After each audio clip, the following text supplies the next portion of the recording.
കഴിഞ്ഞ സ്പെഷ്യലി മന്ത്രിയായി കഴിഞ്ഞിട്ട് എനിക്ക് വളരെ വളരെ പ്രശ്നങ്ങളാണ്. അതായത് മന്ത്രിയുടെ കൂടെയുള്ള ഫ്രണ്ട്സ് ആയാലും മന്ത്രിയുടെ സ്റ്റാഫ് ആയാലും എല്ലാം എനിക്കെതിരാണ്. പറഞ്ഞു കഴിഞ്ഞാൽ ഒബ്വിയസ്ലി പവറിന്റെയും പൊസിഷന്റെയും കൂടെയല്ലേ ആൾക്കാർ നിൽക്കുള്ളൂ. So I been completely alone. പക്ഷെ ഞാൻ എന്റേതായ ഇതിൽ, കാരണം എനിക്ക് അത്രയും പേടിയാണ്. എനിക്കൊരു വയസ്സായി ഇപ്പോൾ മെമ്മറി പോലും ഇല്ലാത്ത എന്റെ ഒരു അമ്മ ദിവസം ഈ വാളകത്ത് കഴിഞ്ഞ ദിവസം ഇന്നലെ ശനിയാഴ്ച ഞാനിപ്പോ 2 മാസമായിട്ട് ഇതേപോലെ ഇലക്ഷന്റെ സമയത്താണ് ഞാൻ അവിടെ പഞ്ചായത്ത് ഇലക്ഷന്റെ സമയത്താണ് ഞാൻ ഇടയിൽ വന്നത്. അതിന് മുന്നേ പ്രശ്നമായിരുന്നു.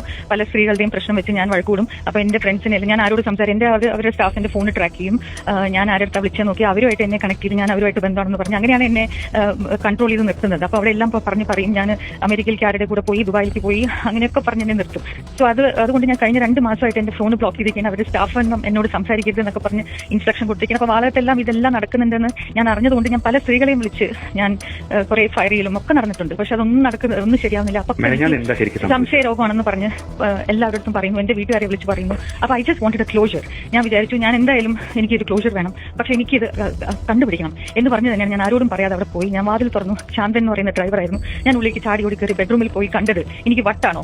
ഞാൻ അവിടെ കണ്ടു കഴിഞ്ഞാൽ അവിടെ ശാന്തൻ ഓടി വന്ന് എന്നെ തടയാനും ഞാൻ ഫോട്ടോ എടുക്കാൻ നോക്കിയപ്പോ എനിക്ക് ഐ കനോട്ട് എക്സ്പ്ലെയിൻ ഞാൻ എന്ത് കണ്ടു. മോശത്തിനെക്കാട്ടും പറഞ്ഞാൽ അറിയാത്ത എന്റെ I have all the pictures. Video അല്ല, ഫോട്ടോസ് എല്ലാം ഉണ്ട് എന്റെ കയ്യില്. ഞാൻ പോലീസിനെ അല്ല, എനിക്ക് ഐ ലോസ്റ്റ് കൺട്രോൾ. പക്ഷെ ഞാൻ I did not use a bad word. I did not physically assault anyone.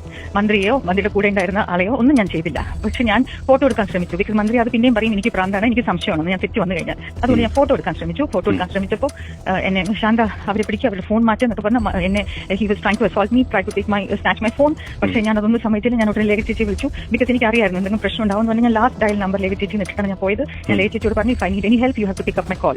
അത് അല്ലാതെ ഒരു BJP സ്ഥാനാർത്ഥി ഒന്നും അല്ല. ചേച്ചി എന്റെ ബ്രദറിനെ കല്യാണം കഴിച്ചിട്ട് എത്രയോ വർഷങ്ങളായി. സോ അത് വിളിച്ചു. അപ്പൊ ചേച്ചി പറഞ്ഞു Bindu immediately you call control room 112. അങ്ങനെയാണ് ഞാൻ വിളിച്ചത്. ഞാൻ ലേഖ ചേച്ചി എന്ന് പറഞ്ഞ് വിളിച്ച് കണ്ടപ്പോൾ അവരെന്നെ ഒന്നും ചെയ്യാൻ അവർക്ക് പറ്റിയില്ല. ഞാൻ ഓടി. I Rann out. പോലീസ് വന്നു കഴിഞ്ഞ് പുറത്തേക്ക് വരാൻ നേരത്തെ പ്രദീപ് എന്ന് പറഞ്ഞാൽ എന്റെ വാതിൽ തുറക്കാൻ സമ്മതിച്ചില്ല. വാതിൽ എന്റെ കൈ പിടിച്ച് വാതിൽ അടയ്ക്കാനൊക്കെ നോക്കി. ഞാൻ ഹെൽപ്പ് എന്നൊക്കെ പറഞ്ഞ് നൽകിച്ചു.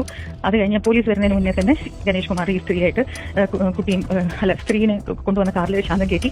ശാന്തം കൊണ്ടുപോയി ഗണേഷ് കുമാർ ഉള്ളിലേക്ക് ഓടി വാതിലെടുത്തു. അന്തസ്സുണ്ടെങ്കിൽ രാജിവെച്ച് പുറത്തു പോകൂ എന്ന് ആക്രോശിച്ച മന്ത്രി ഗണേഷ് കുമാർ ഇപ്പൊ എന്തായി? ചാനലിൽ കുറച്ച് ന്യൂസൊക്കെ വരുന്നുണ്ട്. തറവാട്ടിൽ വീട്ടിൽ വെച്ചിട്ട് ഭാര്യ കണ്ടെന്നോ, എന്തോ പിടിച്ചെന്നോ, തമ്മിൽ അടിച്ചെന്നോ, പോലീസ് വന്നെന്നോ ഒക്കെ പറയുന്നുണ്ടായിരുന്നു. അപ്പൊ ഇപ്പം മന്ത്രി ഒരു കാര്യമായിട്ട് വന്നിട്ടുണ്ട്. ഇതൊക്കെ ഫേക്ക് ന്യൂസാണ്. ഫേക്ക് ന്യൂസ് ആണെന്ന് അങ്ങ് പറയുന്നെങ്കിൽ അങ്ങയുടെ ഭാര്യ തന്നെയല്ലേ ഇതിന് മറുപടി പറയേണ്ടത്? കാരണം കണ്ടത് ഭാര്യയാണല്ലോ. അപ്പൊ ആ ഭാര്യ തന്നെ വന്ന് മറുപടി പറയുന്നതല്ലേ നല്ലത്?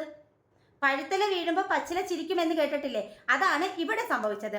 രാഹുൽ മാങ്കൂട്ടത്തിന് ഒരു വീഴ്ച വന്നപ്പോൾ മന്ത്രി ഗണേഷ് കുമാർ മാറിയിരുന്ന് നല്ല അട്ടഹസിച്ച് ചിരിച്ച് പരിഹസിക്കുന്നുണ്ടായിരുന്നു. ഇപ്പതേ മന്ത്രി ഗണേഷ് കുമാർ വീണ്. ഇപ്പോഴല്ല, ഇതിന് മുന്നേ ഒന്ന് വീണതാണ്. പക്ഷെ അതിൽ നിന്ന് പൊടിയും തട്ടിയൊക്കെ അങ്ങ് ഉയർത്തെഴുന്നേറ്റു. കാരണം താങ്ങാൻ ആളുണ്ടായിരുന്നു. ഇപ്പൊ എന്തായി? ഇപ്പൊ അങ്ങ് ചോദിച്ച അതേ ചോദ്യം ഞങ്ങൾ ചോദിക്കുകയാണ്. കുറച്ചെങ്കിലും അന്തസ്സുണ്ടെങ്കിൽ മന്ത്രിസ്ഥാനം രാജിവെച്ച് പുറത്തു പോകും. എന്താ പറ്റുമോ മന്ത്രി ഗണേഷ് കുമാറെ?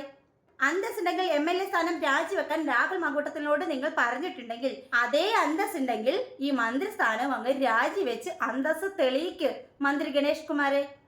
അപ്പൊ എന്തായാലും അറിയാൻ കഴിഞ്ഞത് നല്ല കട്ടയ്ക്ക് കോംപ്രമൈസിന് ശ്രമിക്കുന്നുണ്ട് ഭാര്യയുമായിട്ട്.